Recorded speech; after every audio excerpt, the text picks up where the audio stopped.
What happens when you mix Disney magic, action figure toy runs, and foodie adventures? You get the ultimate Disney treasure cruise trip with the Jedi Twins. In this 4-part vacation podcast series, we're bringing you along for the ride. Let's kick off part 1. Learn on the Force. Welcome to Twins Unleashed, the Jedi Twins podcast. I'm Jedi Jill. And I'm Jedi Joy. This podcast is an awesome mix of everything we love: action figures, heartwarming and funny stories from our lives, and of course, delicious food. You'll hear all about our favorite collectibles, life as twins, and how we keep things fun and full flavor. Whether we're talking about a new toy, trying out a new recipe, or diving into something totally new. If that sounds like your kind of vibe, hit that subscribe button right now so you don't miss a single episode of Twins Unleashed. Now let's talk about our Disney cruise trip. We had so much fun on this vacation, but we could have used a little more sun. Yeah, that's true, isn't it? Yep. It was kind of dark most of the time. Yep. Most days were cloudy and windy, but that didn't stop the magic. Oh, and if you know us, you know we're foodies. Woo! So yes, this trip had a heavy focus on the food, and we're bringing you along for the ride. So part 1 kicks off early, and I mean 2:30 a.m. early on a Thursday morning. Yeah, and that means we're getting up at 12 a.m.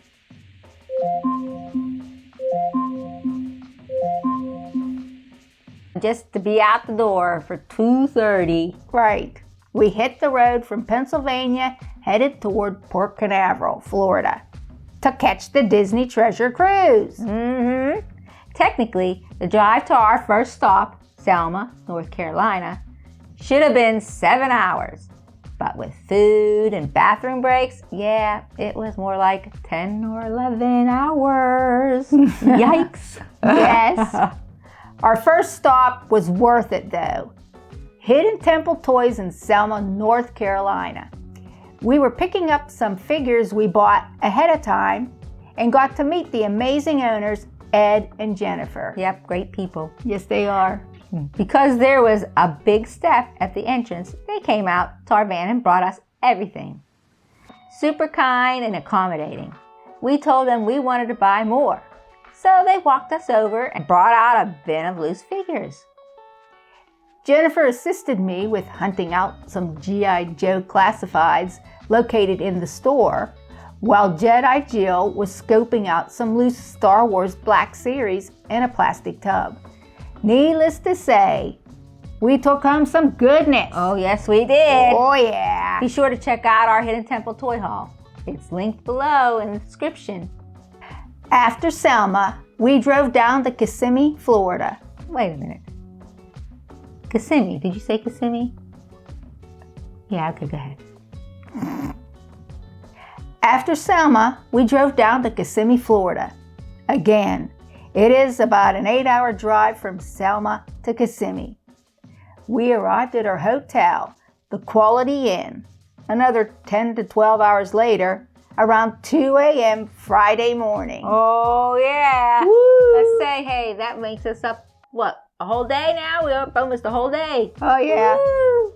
And let's just say, we're never staying there again. Oh, no. No ice, no hair dryer, no ice bucket, and yep, you guessed it, no shower curtain. No shower curtain. And a very tight spaced room for 2 scooters and 2 adults to get around in. Very much. Yeah, like what even, right? We were too tired to care that night, but it made for some laughs later.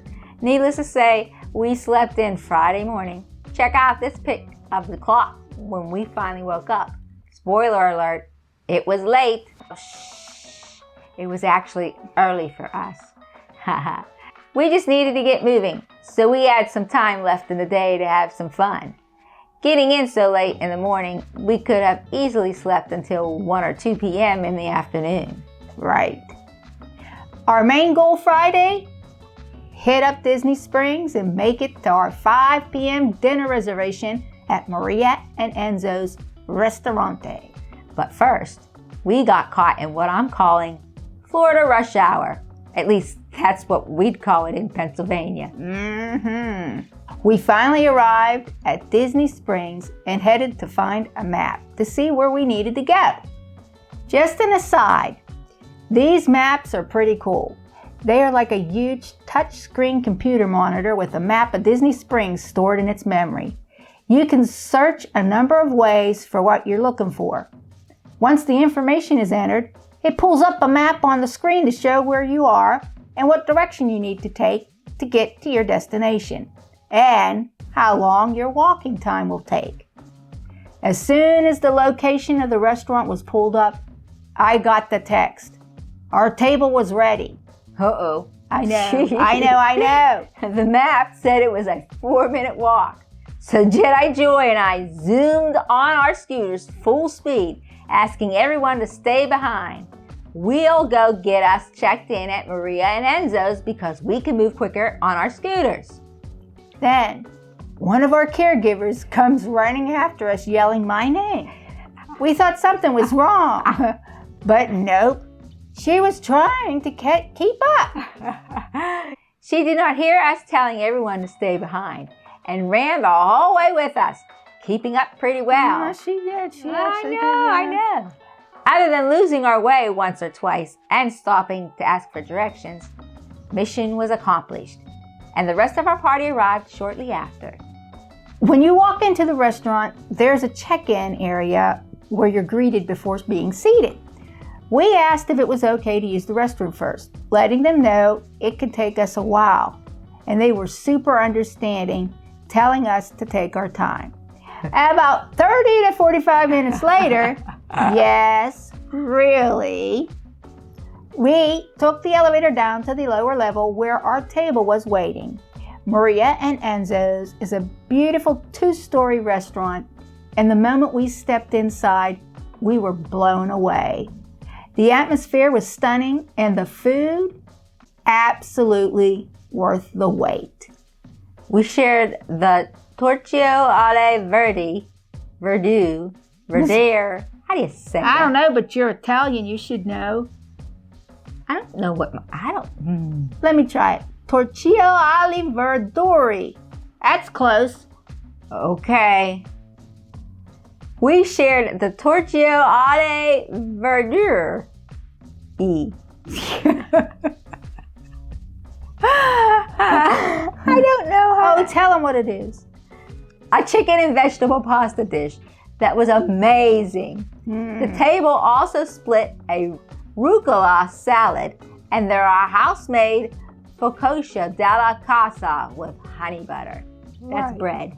Yes. And it was very good. The bread alone was worth it. Oh, yeah. Just look at this menu. Everything sounded incredible. We skipped the dessert, though. The tiramisu was calling our names because we had one goal. That's right. To get a massive cookie from Gideon's Bakehouse. These cookies are legendary. They're giant, gooey, and amazing. But,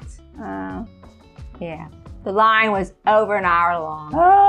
Not unusual, but we just couldn't wait that late. So instead, we popped over to the Ganachery, Yum. just a few stores down, for some gourmet chocolate squares. I had coconut dark chocolate, pistachio dark chocolate, and mint dark chocolate. I went for peanut butter milk chocolate, mint dark chocolate, and hot chili pepper dark chocolate. So good. We also made a stop at the Star Wars Galactic Outpost. No new Black Series figures this time, but they had a ton of helmets. One of them was a talking C-3PO helmet. How cool is that? Yeah. And the back wall was loaded with lightsaber hilts for cosplay. There was also a bunch of these lightsabers in a case as well. Yeah, like it was a big case. Pretty incredible. Yeah, it was nice. Oh, we couldn't get close. It was so busy. Oh, I so know. we couldn't get up and look at them real close. Right. And then we happened to snap this shot of the wall behind one of the checkout counters. Look familiar? Before calling it a night, we caught a live performer playing an electric harp. It was pretty cool. I never seen anything like that. That was nice. Can you name that tune? Let us know in the comments.